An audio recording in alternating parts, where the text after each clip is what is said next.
हाँ तो बच्चों नेक्स्ट कॉन्सेप्ट हम देखने जा रहे हैं डेल्टा एस यूनिवर्स के बारे में।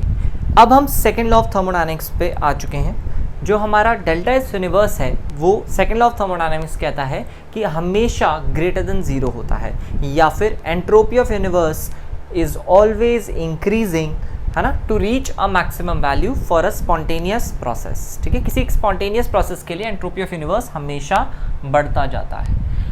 अच्छा, तो नॉन स्पॉन्टेनियस प्रोसेस के लिए क्या हम बोल सकते हैं कि एंट्रोपी ऑफ यूनिवर्स हमेशा घटता जाता है?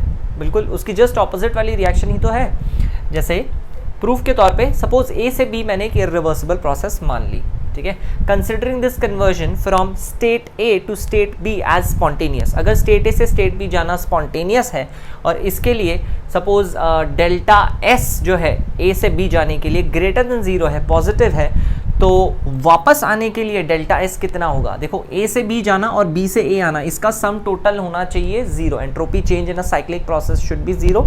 तो ऑब्वियस ही बात है ए से बी प्लस बी से A should be equal to zero, यानी बी से A should be minus of entropy change from A से बी। इसका मतलब अगर एक पॉजिटिव था तो दूसरे को डेफिनेटली नेगेटिव होना पड़ेगा। ठीक है, कंप्लीट साइक्लिक प्रोसेस के लिए entropy change should be zero as it is a state function. Entropy is a state function. Okay, तो considering this conversion from A to B as spontaneous, therefore B to A will definitely be non-spontaneous.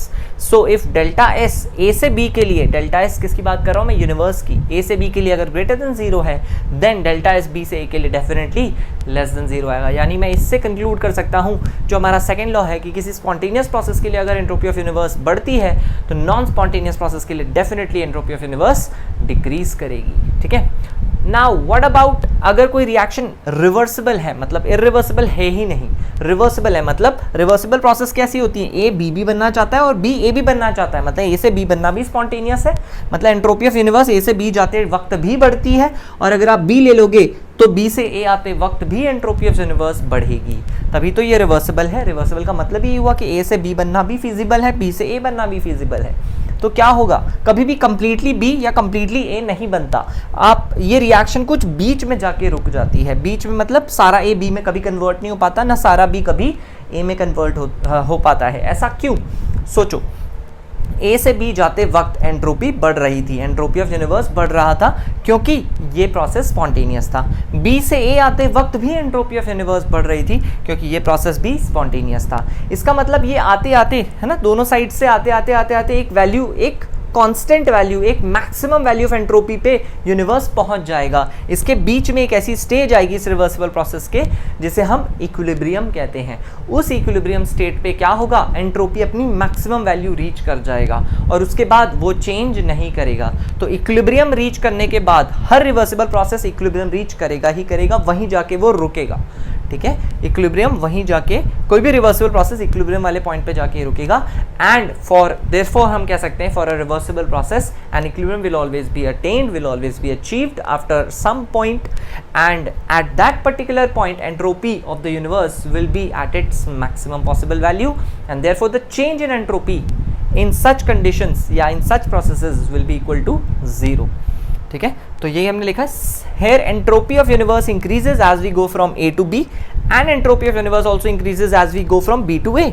So a point comes in between when entropy of universe attains a maximum value and equilibrium is achieved, है ना? Therefore a reversible process always attains equilibrium at some point where entropy of universe becomes the maximum possible, and therefore for reversible process entropy का जो change है for the universe that becomes equal to zero, क्योंकि उसके बाद वो बदलेगी ही नहीं maximum value attain करने के बाद।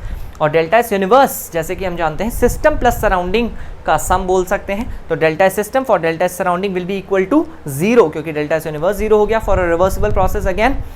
एंड डेल्टा एस सराउंडिंग को मैं यहाँ पे सीधा सीधा लिख सकता हूँ माइनस डेल्टा एस सिस्टम। देखो डेल्टा एस सिस्टम हम ऑलरेडी कैलकुलेट कर चुके हैं for reversible as well as irreversible process.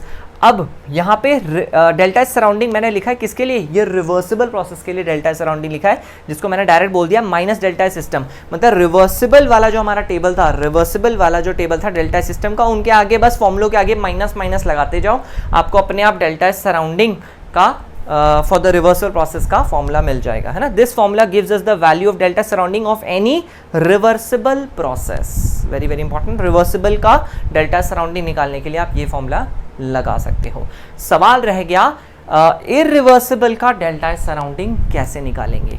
Irreversible का डेल्टा एस सराउंडिंग के लिए आप ऑब्वियसली ये फॉर्मूला नहीं यूज कर सकते, क्योंकि फॉर इररिवर्सिबल स्पॉन्टेनियस प्रोसेस ये सम इक्वल टू 0 नहीं आने वाला। ठीक है, ये सम या फिर delta S universe greater than 0 होता है अगर कोई इररिवर्सिबली प्रोसेस हो रही है मतलब स्पॉन्टेनियस है, तो वो ग्रेटर देन 0 आएगा। तो आप एग्जैक्ट वो वैल्यू नहीं बता पाओगे, उसके लिए हमें कुछ और मेहनत करनी पड़ेगी, डेल्टा सराउंडिंग के लिए कुछ और मशक्कत करनी पड़ेगी फॉर इररिवर्सिबल प्रोसेस। ओके।